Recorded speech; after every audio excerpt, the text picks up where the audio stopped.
Welcome back to the Predictable Revenue Podcast. I'm your host, Collin Stewart. Today, I'm joined by Ganesh Shankar. He's the founder CEO over at Responsive, as you can see from his amazing company shirt. Today, we're talking about revenue. We're not just talking about revenue and what it's like running a 500-person revenue organization.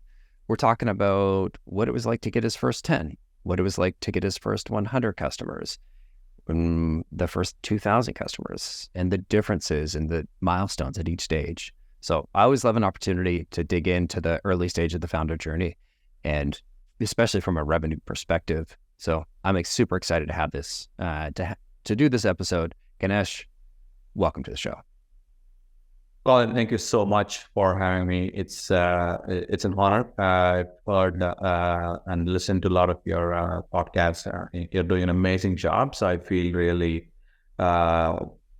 excited about joining this podcast. I'm looking forward to have a fun and conversation. Hopefully, it will help others who are coming to the journey, or it resonates with people who've gone through this journey.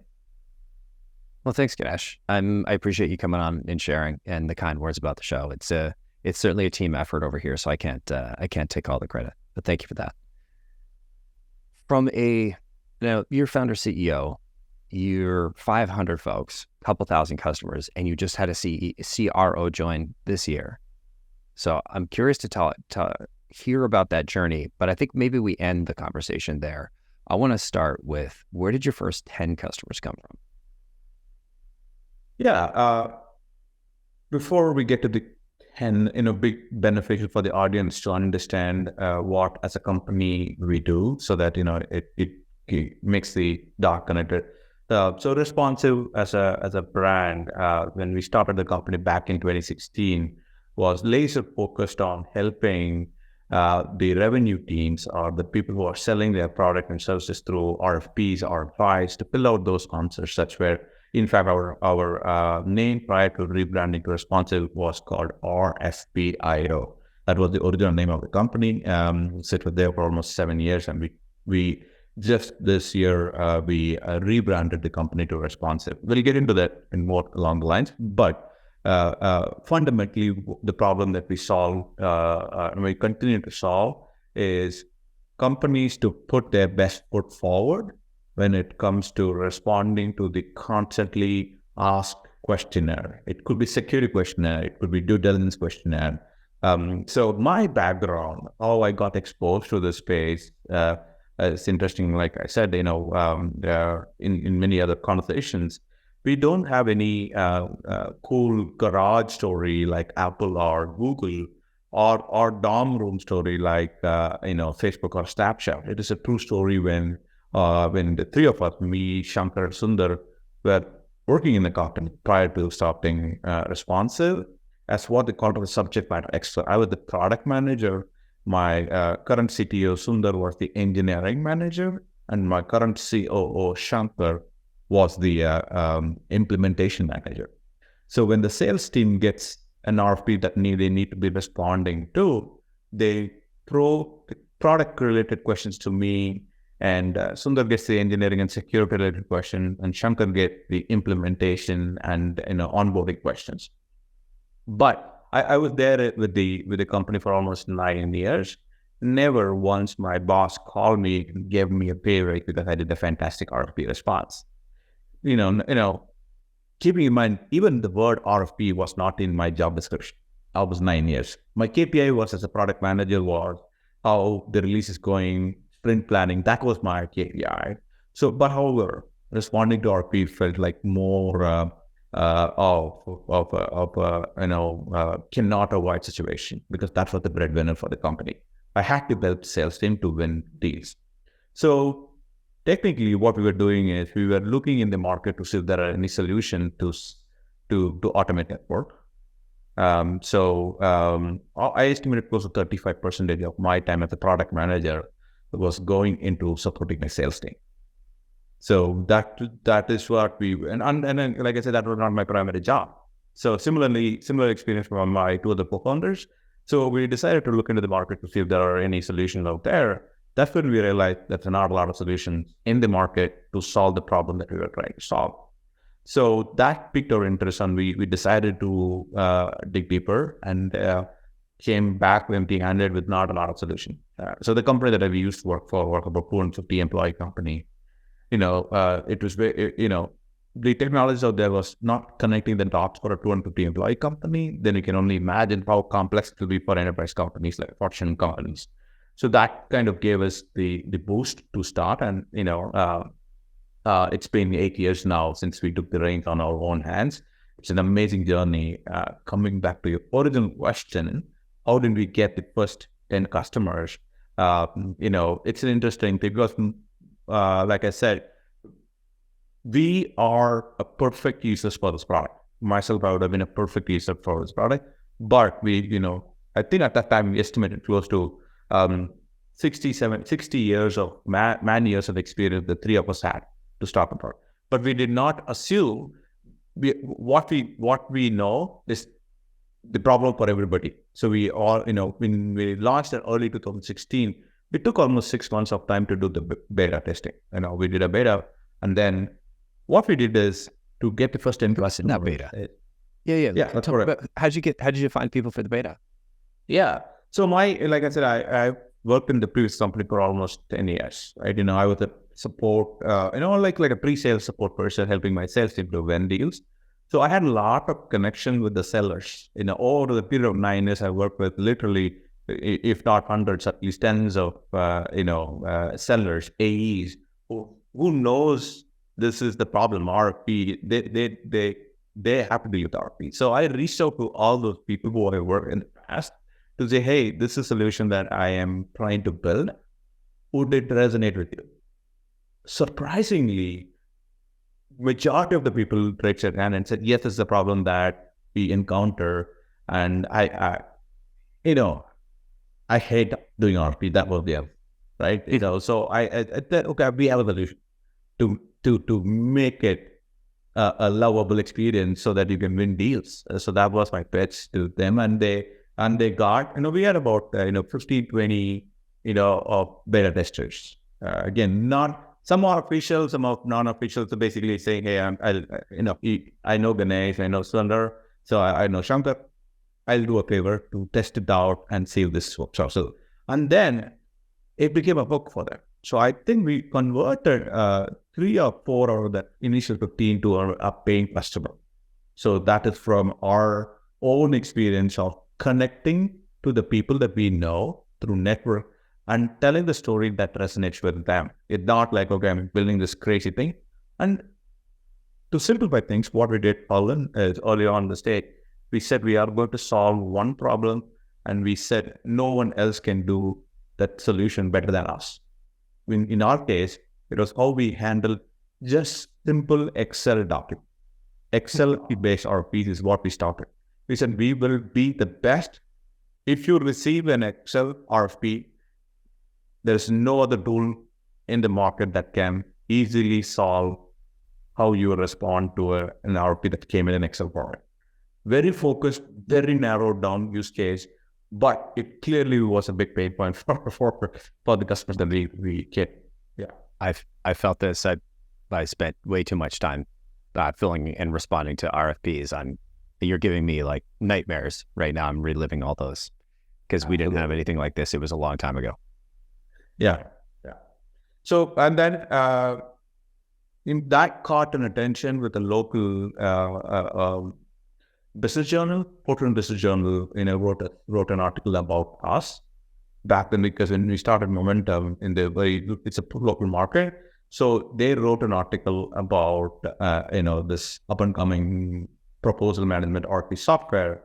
It's amazing to see. We have gotten a couple of, inbound response saying, hey, we are a local Portland company, looks like you guys are developing something cool idea. We would love to see if we can help. Literally our first, I would say second degree customer, all those initial our first degree connection, literally the first paying customer came from this article. And I think it's the community effect that we had to help us start the journey. That's amazing. So if I summarize, it's the beta users came from your network. You're reaching out to people on LinkedIn. Hey, this is the problem. space that we're trying to solve. This is how we're thinking of solving it. And then the kind of second layer was you got a little press in the Portland, in a Portland Business Review. And that's where the next kind of wave started coming from. Correct. Exactly. Just personal curiosity here. How much software was built at the time when you started reaching out to people to join the beta? Was there anything? Was it fully baked? Curious. To be completely honest, first few were PowerPoint deck with Excel based prototype. It did not even use a proper prototype, and then that got translated into a pure HTML prototype. Basically HTML. You have to click in that button. It will take only to the next page. There is no database. It's just a wireframe that you only click there. So it's just to demo that. And then we started doing product building. But it's an evolution. But we did not go to product development. And like I said, we are almost 60 man years of experience. Although that was our experience, we did not assume the problem that we had is the problem the universe is facing. So that was one of if at all I'm advising my peers now. Your problem, don't go with your problem as the universal sample set. It is irrelevant. The problem that I faced may not be the real problem that others are facing. So you have to validate. So that I think was the journey for us. PowerPoint to HTML to actual product. Cool. And so you've got your first couple after the Portland Business paper writes about you. Now you're at a couple. Where did the rest of those initial kind of 10 come from? Was it referrals from existing? Was it just kind of more of the same inbounding? Did you have to go back to your networks? So I think few came from the business journal, and then some of them actually turned from the beta to paying customer. So between that and then we are, what we did, I think worked out really well is we focused on being educational. When I say being educational, from the get-go onwards, in fact, our first hire was, someone who wrote content. Content marketing is where we focused on. And another thing we did is we never gated the content. We felt it is like a cycle. If you educate the customer or educate the prospect about what this RFP is, how to write good RFPs, what are the best practices to write out. We spend a lot of energy in the initial days on how to help our audience, not even customer, prospects to get value. It translated into inbound lead. We have a pretty solid inbound engine. I feel like that's because of the core of this business, trying to help our customers to get value. Not trying to ask you leads, you have to provide your email ID. We do that too. Don't get me wrong. Now, certain collateral required that. Certain collateral is a pre-educational thing, because we believe if we educate the customer at the very top of the funnel, it will eventually come to the bottom of the funnel, and it still proves to be the case. And at that time, it was even more rigorous. Back in the day, in the initial days, we said we want at least two blog posts a week. We started with. We're talking about, and every blog post had a CTA. Gotcha. And so first 10 customers from the network, and then it sounds like the first growth channel outside was the sort of inbound content marketing. Correct. Yeah, and then a lot of content marketing is not not just putting out blog posts, what are done. But early on, we understood the importance of SEO, SEM concept. So that also, in combination with that, and the content played a vital role for us. And so I think what we're going from is like the first 10, and it sounds like it was content marketing that was bridging the gap from 10 to 100. Can you tell me about that? That next step. I would not say 10 to 100. I would say probably around 30, 35 customers. We onboard our first sales rep. Touchwood, Mitchell Hip, one of our directors, still with the company. He's the first rep. He's still with the company, and at that time it was him and I. In an 83 square foot office, but there's not even a window. So we were just hustling. My co-founders are all working remotely, just me and Mitch. I became like initial stage, I became like a sales engineer. Because his role is to, because of heavy inbound, he became like a BDR to qualify the opportunity. And then, initially because of my product knowledge, I became a sales engineer. But good thing about our product is it became so easy for him to pick it up. And, eventually he did pretty much everything from inbound qualification through demo and closure. Pretty much that whole cycle was done. And it probably took us to closer to 25 to 150 to 200 customers, but that's the journey. And I think at that time we had another rep. In between that, we had another rep. And we another important element that we did at that time is we onboarded our first customer success manager as well. Around 50 customers, because until then it was me being the subject matter expert of doing demo, and my co-founders were doing onboarding. And then we brought in a full-time customer success manager in around 50 to 75 customer range, so that he and again there also End to Stone is still with us. And the first customer success manager whom we hired is still with us. He's now managing our partnership team, but he's still with us. That's great. And am I right in assuming it was you that was handling all the sales until you hired your first rep? Correct. Nice. What was it like hiring a salesperson, being a founder coming from product? Yeah, sales is a very critical role, especially in a startup, company like ours.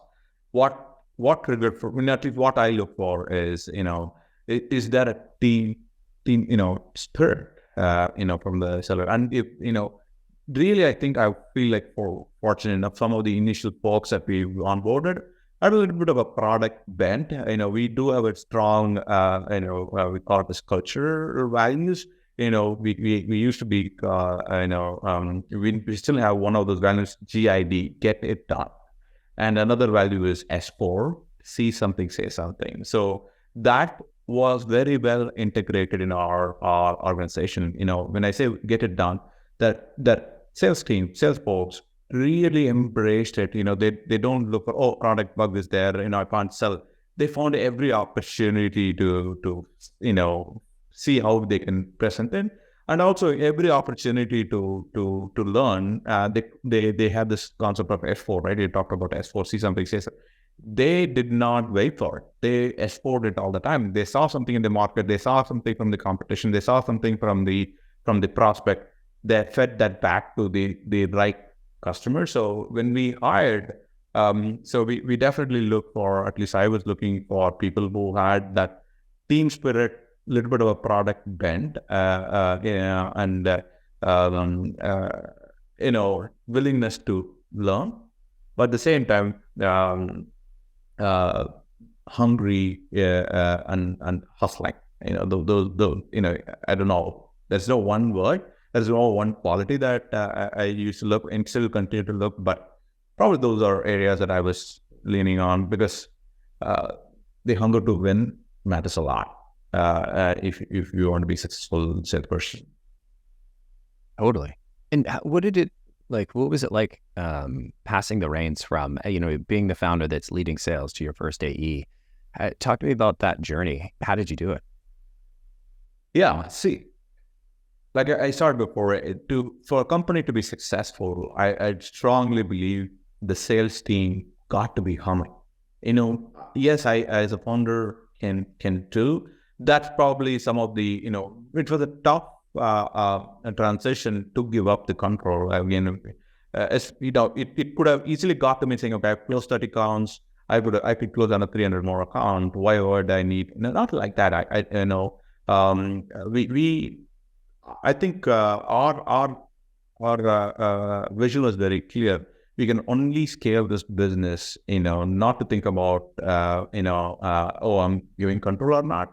Is by having a super smart, very hunger-driven sales team. So that is what drove it. But it was a little bit of, I wouldn't say an easy transition. Even if you ask Mitch, who was there, I used to ask for update every 2 hours.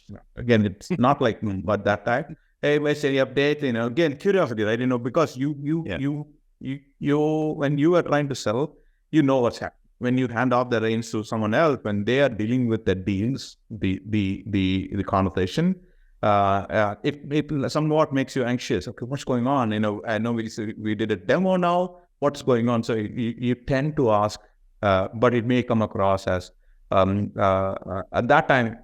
I feel like I was fortunate enough to have a couple of good mentors who have been through the journey. So I would not have done it myself. Good mentors who, one was my independent board member. Even at that time, he was not a board member, he was an advisor for me. Eventually became a board member. Another sales leader, Bob Dunn, unfortunately is no longer with us. He passed, I think last year or the year before. IBM sales veteran, he has been a VP of sales, or a SVP of sales, and he guided me along this journey. In fact, Bob was the one who even drafted our first compensation plan. I didn't even know what the sales comp will look like back then in 2016. So Bob helped me to put together a comp plan. Even the offer letter, actually, the first offer letter came from him to issue it. So that's kind of stage here. So I feel fortunate to surround myself with the right folks to help me through this journey, especially on that transition. I'm curious what the comp plan looked like, the first version, the bad version, because the first one is always the worst one. What did the comp plan look like, just in broad strokes? And then I'm curious, what else I'm curious about the other kind of early sales advice you got from your mentors. Yeah. So I don't think we had a lot of missteps when it comes to comp plans because of these veteran ideas that we have gotten from the get-go. But I can talk about, the learnings, I got from my mentors. If I have, an office wall that I can put a poster, that would be it. First thing, compensation drives behavior. So that was Bob's all the time. So what is the behavior that you as a company wanted? Then you have to compensate that. You can't have a contradictory compensation plan saying, okay, if you want this direction and if you compensate on this direction, then there's a contradiction. So that's wrong. The second thing I learned from them is time kills deals. Again, that goes back to our get it done attitude. We don't like to sit on a deal. Oh yeah, I know if you push order, if you push, in the initial design, we know we can maximize the deal size. But at that time, we said, okay, get any customers who is willing to pay anything back. I'm talking about 2016, 17. So don't let time drag the deal, and we don't know what's going to happen. So let's not sit on it. So we kind of understood the behavior that we wanted early in the stage. The behavior that we wanted is paid customer logos, meaning customers who are paying. Didn't care how much they pay, but we did not give it for free, and we did not ask for bigger checks. We said, okay, as long as the customer's paying, we need them. So we compensated based on paid customer rather than, deal sizes the sales folks brought in. We changed over a period of time. That was our first version because we wanted paying customers, and we compensated based on paying customers, not on dollar income. It's more of a logo, unit versus dollars. Yeah, and I mean, especially with an early company, when you don't know what a sale is going to be worth, or if they're going to upsell, or what the customer lifetime is, you can't be paying on a 3-year contract, because you can't be signing a 3-year contract off the get-go. Correct. So, yeah, I always like to tell people, like, you don't know what you don't know, so probably be a little bit more generous and just pay them on the thing that is important to you. Great point, Collin. I think we did not do this intentionally, but I think it helped us. If I look back, one of the learnings is, people do encourage you to go for a longer term contract, right? Go for a 2-year contract, a 3-year contract, even, so we pushed for that too. But inadvertently, what we ended up doing is we ended up signing up monthly customers with credit card. We don't accept credit card now, but, back in the days, you can sign up with credit card.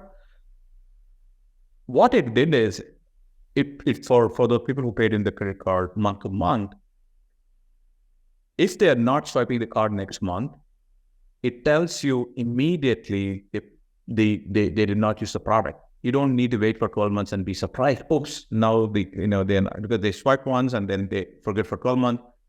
It was so quick, easy for us to fix the gaps that we know.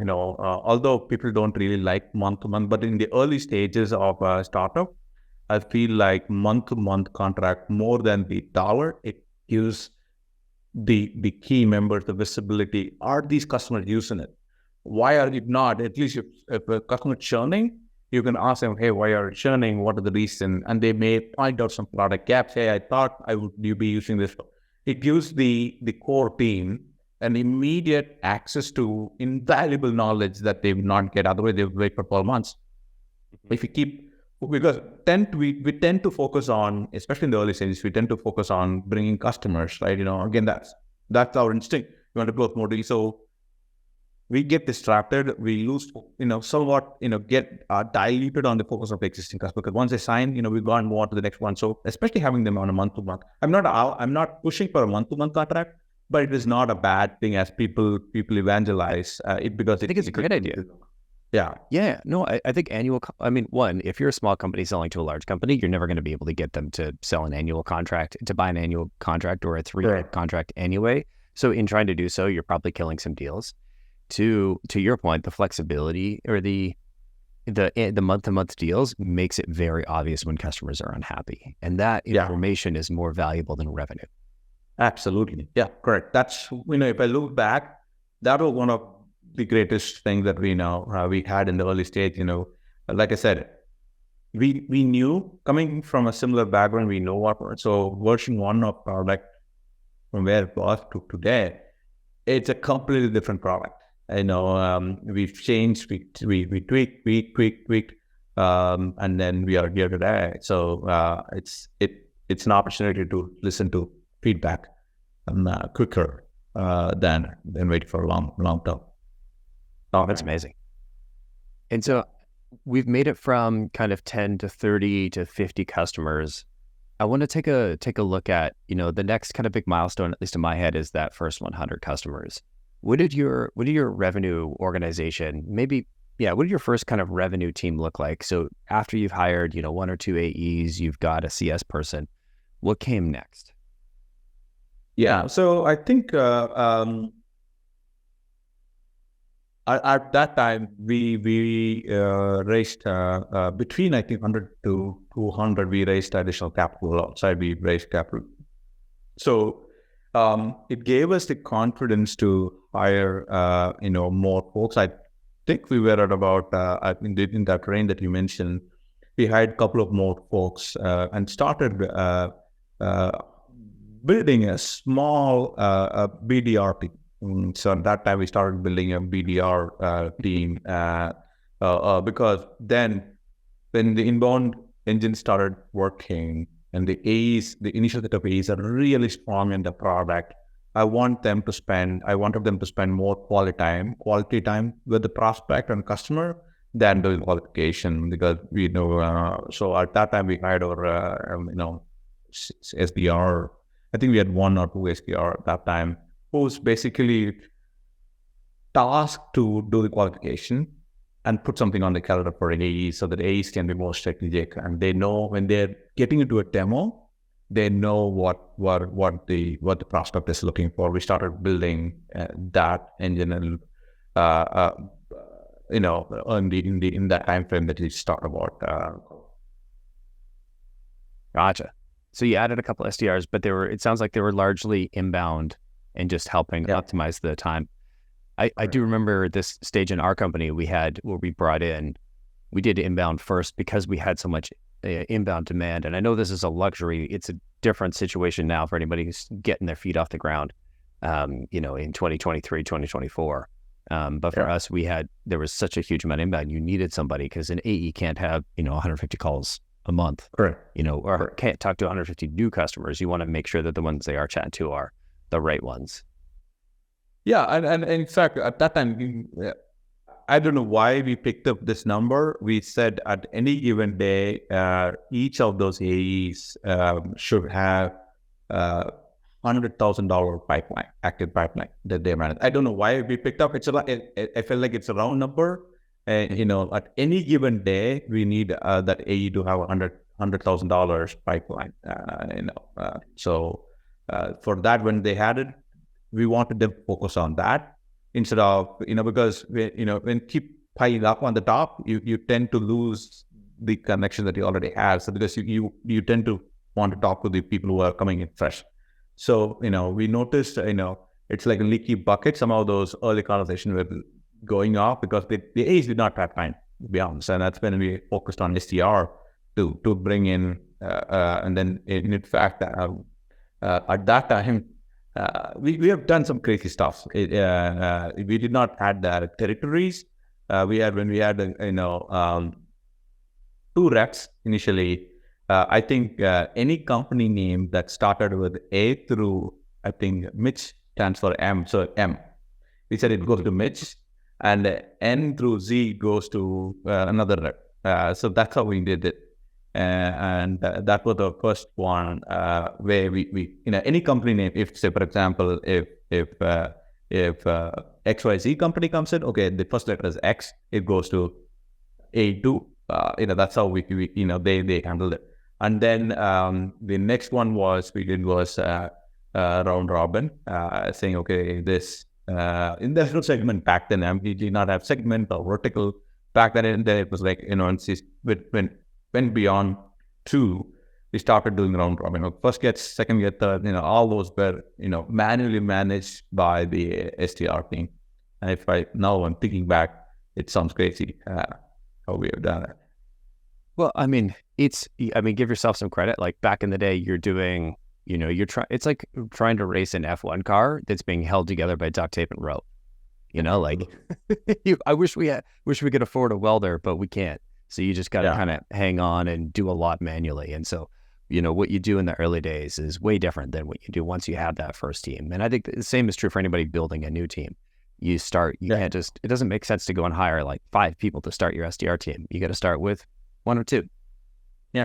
And systems, right? At that time, it's a system. Okay, we can automate some of these things. In the early stage, instead of automating a lot we did manually. Again, would I recommend? Maybe in the early stages, I would still recommend doing manually because then it gives you a lot more visibility, first-hand experience instead of some system failed somewhere and few months down the line you realize, oops, it was not properly set up. Rather, if it is manually done, you get to the problem immediately. As you scale, when it is becoming out of control, you need systems and processes. But in the initial stages, it is important for us to, watch it pretty closely. We did not have any of those systems back in the day. I'm curious. You all have been doing this for 7 years with Responsive? Almost coming up on 7.5 years. Yeah, 7.5 years. Yeah, I've seen your customer list. I mean, not the whole list, but I've seen some customers. You've got some absolutely massive customers. When did they start coming in? The 100 mark? Was it the 10 mark? Like, to have, I think you have a strong percentage of the Fortune 100. So like, when did these really large companies start coming to you, or did you have to go find them? I think, to be honest, I started, our inbound engine was pretty solid. Even we got to, attract some of these, large customers probably in the 100 to 200 range. We started, we got LinkedIn's of the world, at that time. I feel like Visa. So we started getting momentum. There are a couple of reasons I could see is, in my, one is obviously inbound. Other reason we noticed, Collin, is the strong championship that we had. People who moved from this, though they from small companies to bigger companies, they took us with them. They took us with them. I think the personal relationship, the problem that we solved for them at a small organization, they could relate that same thing. It could be a bigger. So we even now, if you look at in our website, we have a university to help our community to get certified. We didn't do certification back then, but at least we made sure the administrators of our application knows everything. We spent a lot of time, energy, personally, even at that time back in, every customer had a named CSM. They know exact name of the person who they should call. They spend quite a bit of time in empowering these administrators. When they switch jobs, they felt compelled to have a solution in place so that they can be. So that it started, working out for us early on in the process. We understood the need to educate our core users and empower them. And along with inbound and this method seems to worked out for us, and it still are.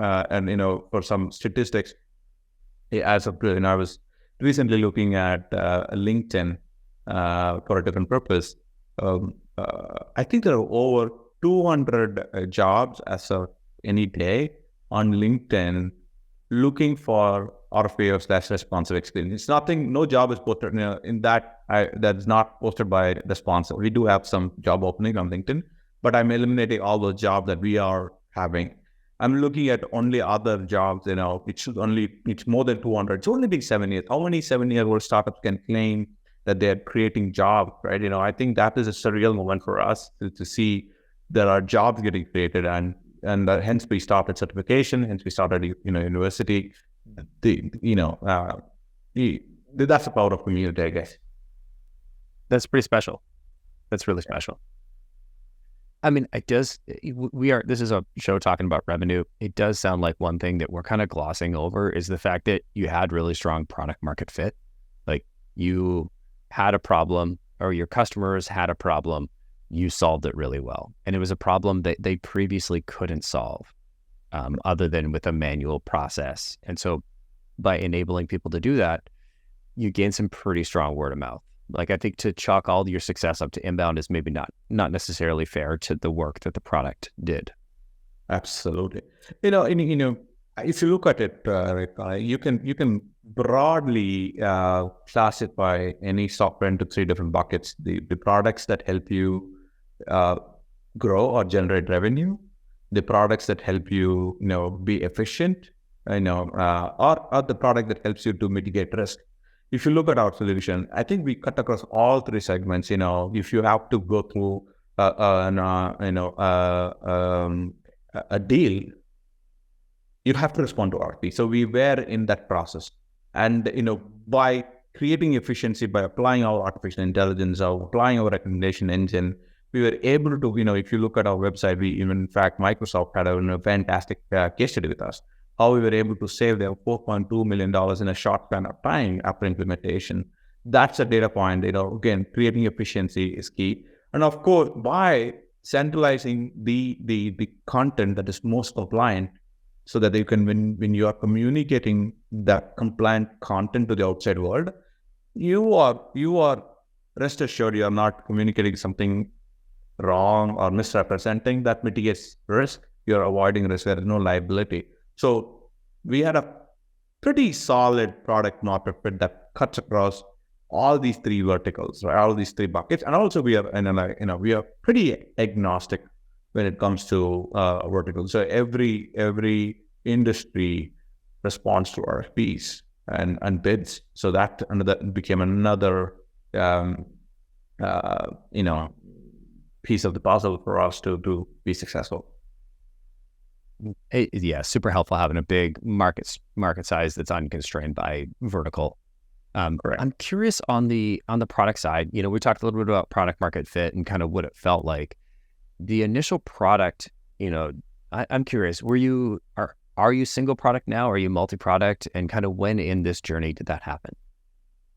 Yeah, we used to be a one product company. I think probably around closer to 200 to 250 customers, we started realizing, it needs more than one product. And it is also, one is our desire to add more product. It also, we've been pulled by many of our customers in, hey, we are spending a lot of energy in curating the content for RFP response.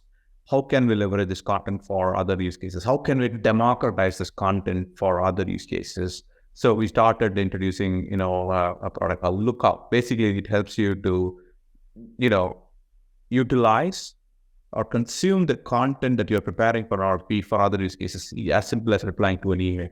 Or other STR function. Okay, I'm looking at or I'm talking to somebody on the phone. The person is asking me a tough question, as a technical question. I don't know the answer. So at that time, I jokingly we solved what I called as let me get back to your problem. We solved that problem. Instead, SDRs have the content right in front of them. The customers gave access to the SDRs. Hey, this is our, knowledge base, most accurate information, most current information. Because anyways, we're putting this through an RFP and sending it to the customer. It becomes a legally binding document. We are putting our best foot forward and most compliant answer. Why not leverage this? Why are you spinning up your own content? Don't let us all be consistent in what we're communicating. So for us to help our customers to be consistent in what their communication is, we needed to introduce another product. So that's been, around that time frame, we introduced the second product. And now we have most 4 or 5 products. 5 products actually. The reason why I say 4 or 5, the 5th product is in the work. So we have some beta customers we are in the process of launching. Oh, interesting. I love, what, that'd be a good conversation for a different episode. I want to keep, I could just keep you here forever, and this would actually turn into a 3 or 4 hour interview. I did promise the audience and to yourself 45 minutes. So I'll keep my product questions to, I'll bring us back to revenue for a minute here. So from the journey from the first 100 customers, you started, it sounds like the bigger customers were a part of it kind of from the get-go. And what we're seeing is 2 flywheels. Initially, the flywheel was your existing network. That kind of got you to the 25 mark. Then there's 2 flywheels that really started humming. And one was, it sounds like the most important one was the happy customer flywheel of people who were moving on and bringing you with them. Then the second one was the inbound flywheel. I'm curious, what did that look like? What did that journey look like from a revenue perspective to go from, those first 100 to 200 customers to get to the first 2,000? Is it still inbound and happy customer word of mouth, or are there other flywheels that you've added in to help with that growth trajectory? For the most part, that was the case at but in mid 22, I would say we started putting some effort on consciously building an outbound team. So again, I would not say, right off the bat, it was a success. We had our own learning bumps on setting up the outbound. It's not easy, but I think we are now at a point where we feel confident that we have a pretty good, solid outbound motion. But back then, it was a little bumpy, especially for a company who's heavy on inbound, transitioning to outbound. Hey, because you are now telling the SDRs to go hunt for something new and AEs to hunt for something new when they were just fielding all the inbounds. It's a completely different mindset, right? You have to nurture, you have to generate the relationship. I think that mind shift itself was a little bumpy for us. I think we might have lost few folks along the journey, but what we did is when we refilled some of those roles, the expectation was very clear from day one. Okay, this is an outbound role. This is inbound role. So we now have a very clear articulation of what its expectation from day one for be it sales or SDRs. So I think that helped us to answer from your question. The beauty of this business is also like that, right? Like I said, we are, used by any vertical. Although we have, like you mentioned, we have a lot of Fortune customers including 25 of Fortune 100 companies. That is, every fourth company in the top 100 of Fortune list, they are our customer. But the good news is, no one customer holds more than 1% of our revenue. So, it's not a lot of concentration. Not one customer is having, a lot of, we are dependent on one large customer. We made sure we are pretty, independent of the vertical, the customer. We are trying to do that in terms of market. Globally we have a market, but I know we would like to distribute the constant, the revenue streams that are coming from, and we're also trying to distribute the product revenue. So the less concentration you have, it is more resilient, more predictable, more dependent. If you if you're concentrated on one or two things, inherently it poses a risk. So we are big fans of distribution back then. I would say distribution of risk from that angle. So I think that was one of the things that we cautiously did from the very, very beginning onwards. Gotcha. I want to pick your brain on the outbound, on what your outbound experience was like, because it's totally from what I've seen, and we've helped companies with this a whole bunch. You said it was mid 2022 that you started working on outbound? Correct. Yeah. And now it's going. I mean, to me, that sounds fast to ramp a new team, to go from nothing to, hey, we've got something that's working, and especially changing a team with a lot of habits around inbound. Like, congrats, man. Like that's not an easy thing to do, and to do it in such a short period of time.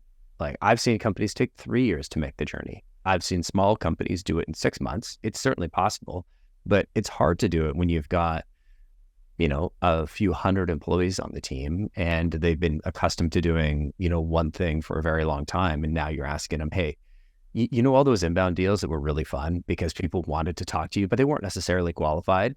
We want you to do the opposite. We want you to go, cold call to all these people that aren't interested, but are qualified. You kind of flip it on its head. And so I'd love to understand, last few minutes of the show here, let's talk a little bit about what that outbound journey was like, and, what change, where did you start? What changes did you make? What's working for you right now? Yeah, I think that's very, through, our revenue operations team played a major role on this one, RevOps. Basically, like you pointed out, inbound leads are great, but the conversion is much more compelling when it comes to outbound, because you're talking to a person who doesn't or is not in the market. The problem with inbound, right? When they're coming to your website and say, "Hey, I need a demo," that tells me they are also put that same, there's no, that they're not, committed to you. They have done that to others as well. So basically they're evaluating markets. So the competition is high. You're competing with other products. Whereas when you start doing outbound, the conversion gets higher because you are nurturing, you are creating the need, you are creating the demand, you are maintaining the relationship from the get-go. So we were able to show, the RevOps team was able to show the conversion rate is much higher, especially if you start engaging with the outbound. The deal size was much higher compared to the inbound deal, but you're competing in those deals, right? This is the deal log. Although the deal cycle is longer, but the deal sizes are much bigger when it comes to outbound, because we were able to show the data, even we still show. But we were very particular about showing that data from the get-go. It's not like a black box. So we always take an extra mile to show in all those RevOps meetings what was the average deal size for the, and also we started incentivizing a little bit more. Again, the behavior that we wanted was outbound. We started incentivizing for deals that got closed if that they've been sourced outbound. And I think we now have a benchmark, a pretty solid benchmark, and especially after our CRO came in, and I think he measures that. Uh, I think it is one time of your quota need to be sourced outbound. You got to generate your pipeline at least one time, 1x of your target or your quota through outbound. That's his rule of thumb measure. Gotcha. So one X of your salary in sourced. No, not salary. Your quota. That's of your quota. Okay, I gotcha. So one month, one.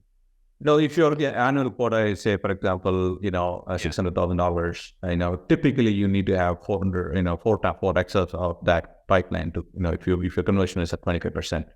So, but the 3x can come from inbound, but you got to be generating at least 1x of that through your outbound. Gotcha. Okay, thank you for clarifying. I wasn't quite catching on. I'm curious, how long did it take you to get your first closed one deal from an outbound SDR?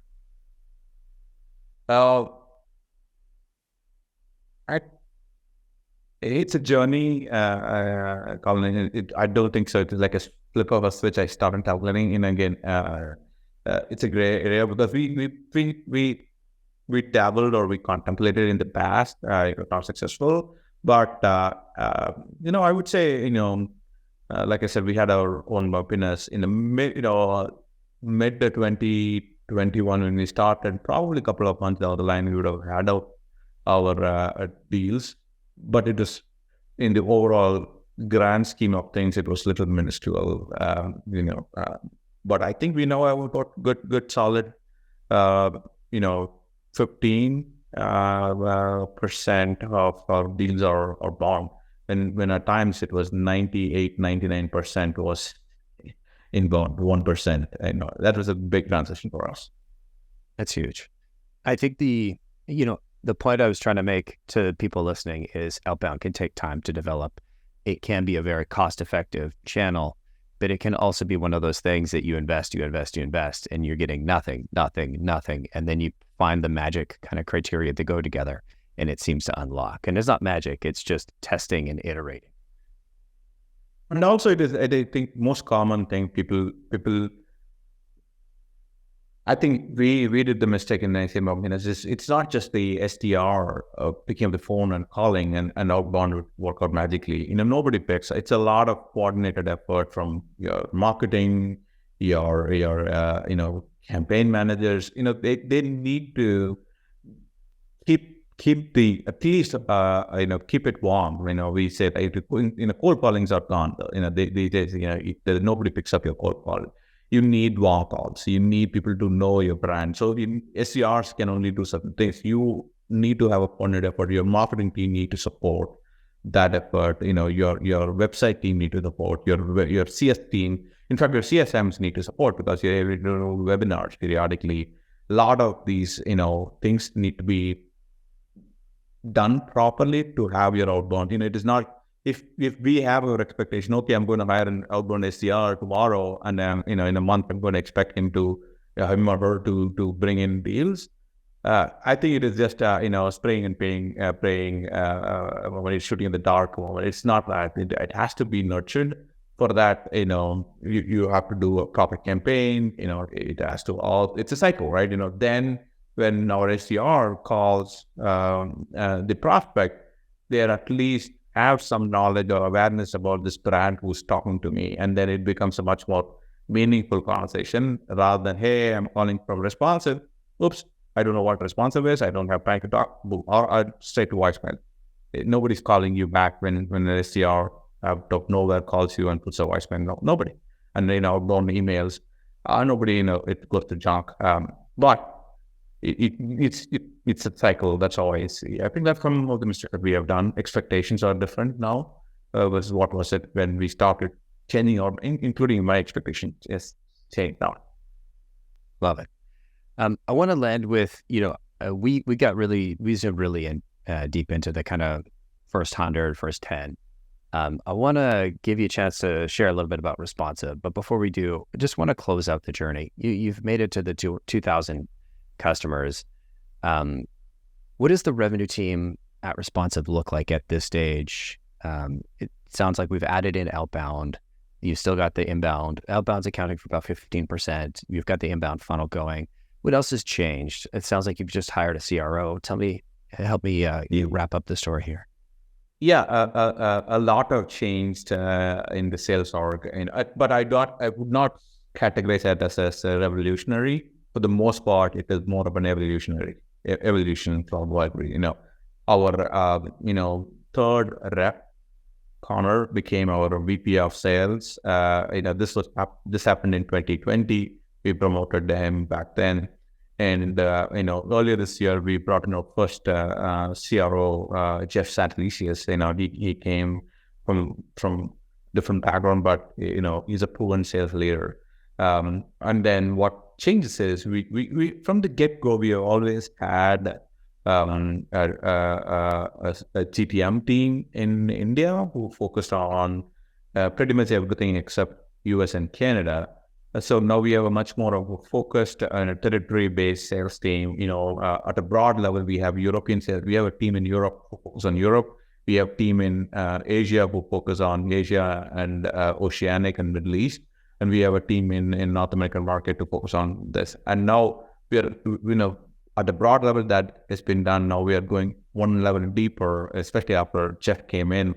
We are now, we now have territories. So even within the US, we have territories for the sales reps. And then we are experimenting next stage. We are not experimenting. We realize at the next evaluation, verticalization. We are verticalizing teams. So who specializes in financial services versus technology, high tech. So now that's a structure in 2024. 2023 was mostly territorizing. I think 2024 will be going one level deeper into verticalization. Very cool. Yeah. Thank you so much for sharing. I know we kind of rushed the last little bit here, so I appreciate you kind of wrapping it up there. Want to give you a chance to promote yourself. Tell me a little about, we've talked about the journey and Responsive, but if people are interested, you've piqued their attention, they hate RFPs as much as I do. What's the best way for them to get in touch, and where can they find out a little bit more about Responsive? Yeah, thanks, Collin. Again, as a product, Responsive is much beyond responding to RFPs. So we help customers in responding to RFPs, security questionnaires, due diligence questionnaires, preparing SOWs, preparing proposals. A lot of these redundant work that needs to be done over and answering questions. We have integration with CRMs platforms. Your sellers don't need to come into a platform, and they can do their work from the CRM that they are living and breathing, so they can do that work from there.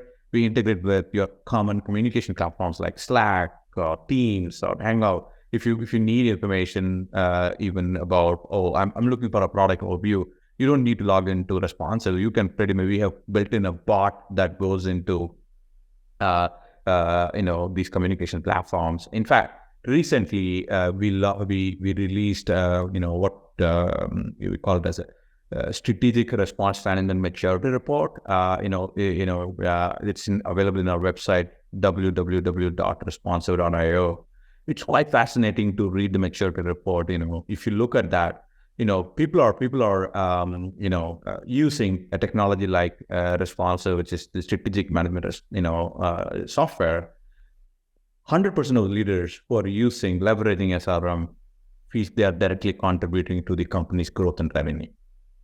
Okay, that is true. And also, what we learned from that maturity report is there's a whopping 16% of people have higher win rate when they compare to people who don't have technology like this. Basically, there are 16% more win rates when you have and have not a technology like this. And also, it is surprising. What we learned is almost 82% of the companies responded to our survey is not leveraging SRM. There's a lot more companies can leverage a platform like this, and then which means that they can directly impact on the revenue. So, I would encourage the audience to take a look at our, maturity report. It's available on our website. So yeah, that would be the easiest way to go to our website, responsive.io. Perfect. And I'll send me a link when it comes out, because I know it's just about to be published as we're recording this. So if you send me a link, I'll make sure we get it in the show notes so people can just look right there. If anybody wants to work for you or get in touch with you, what's the best way for them to reach out to Ganesh? Yeah, we are constantly looking to add talent to our team. So we have openings in different departments. The best way to look at the current openings is on our website.